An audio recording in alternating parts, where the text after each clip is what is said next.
एक बूढ़े सन्यासी कुछ दिन पहले मेरे पास आए।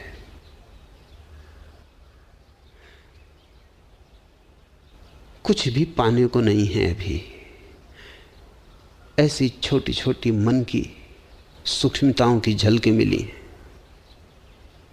कि कभी शांत बैठे हैं तो प्रकाश दिखाई पड़ गया है, कि कभी शांत बैठे हैं तो भीतर ऊर्जा का उठता हुआ स्तंभ दिखाई पड़ गया है।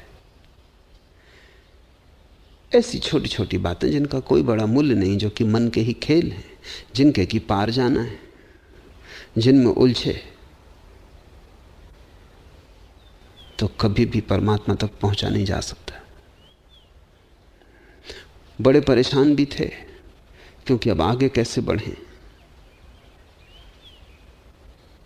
मैंने उनसे कहा कि साफ सी बात है, आगे कैसे बढ़ें ये बड़ा सवाल नहीं है।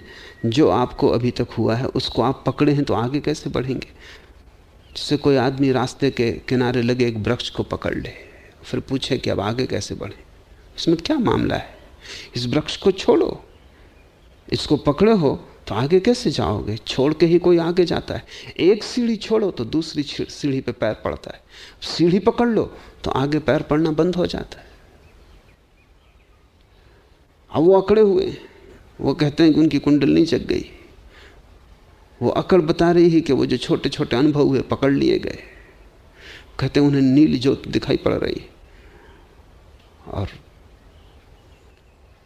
मुझसे पूछने आए थे कि मैं अब कौन सी अवस्था में हूं। मैंने उनसे कहा कि ये पूछो ही मत, क्योंकि दो ही अवस्थाएं हैं, ज्ञानी की और अज्ञानी की, तीसरी कोई अवस्था नहीं। और तीसरी अगर बनाई तो वो अज्ञानी का ही उपद्रव होगा। दो ही अवस्थाएं हैं, या तो उसकी जो पहुंच गया या उसकी जो अभी नहीं पहुंचा है। और जो नहीं पहुंचा है उसने अगर कोई अवस्था बना ली मध्य की, तो उसी अवस्था को पकड़ लेगा। पकड़ने के कारण पहुंचना मुश्किल हो जाएगा। का अवस्था बनाओ मत, अभी तो दो में से तय कर लो। तुम ही कहो कि इन दो में से तुम्हारी कौन सी अवस्था है। अज्ञानी के कहने में उनको बड़ी कठिनाई हुई। अगर वो कह सकते कि अज्ञानी की, आखिरी मंजिल का खतरा अलग हो जाता, यात्रा शुरू हो जाती। उन्होंने कहा कुछ कुछ ज्ञानी की। मैं पूरा ज्ञानी तो मैं नहीं हूं। उनका कभी सुना है अधूरा ज्ञान, कभी सुना है कि ज्ञान की कोई डिग्री होती, कि अभी 50% हो गया, अब 60% हो गया, अब 70% हो गया। कभी सुना है कि ये बुद्ध 10%, ये बुद्ध 20%, ये बुद्ध 70% और ये बिल्कुल खालिस 24 कैरेट। बुद्धत्व की कोई अवस्थाएं नहीं। बुद्धत्व या अबुद्धत्व। लेकिन मन अबुद्धत्व पे तो राजी नहीं होता, और मन ये भी जानता है कि बुद्धत्व का तो दावा कैसे करें, क्योंकि अगर बुद्धत्व का ही दावा करना है तो मेरे पास पूछने क्या आए, बात खत्म हो गई। दूसरे तुम्हारे पास पूछने आएंगे, तुम क्यों मेरे पास पूछने आए हो। ये भी नहीं कह सकते कि मैं बुद्ध हो गया हूं, वो तो हुए भी नहीं, अन्यथा कोई जरूरत ही ना था कहीं जाने की। और ये कहने में मन सकुचाता है कि मैं अज्ञानी हूं। यही खतरा है। जब तक परम ज्ञान ना हो जाए तब तक तुम अज्ञान को ही अपनी अवस्था समझना, और इंच भर भी तरकीबें मत निकालना कि हाँ कई तरह के अज्ञानी हैं, कुछ मुझसे नीचे हैं। कोई अज्ञानी तुमसे नीचे नहीं है और तुम किसी अज्ञानी से ऊंचे नहीं हो। अज्ञानी यानी अज्ञानी।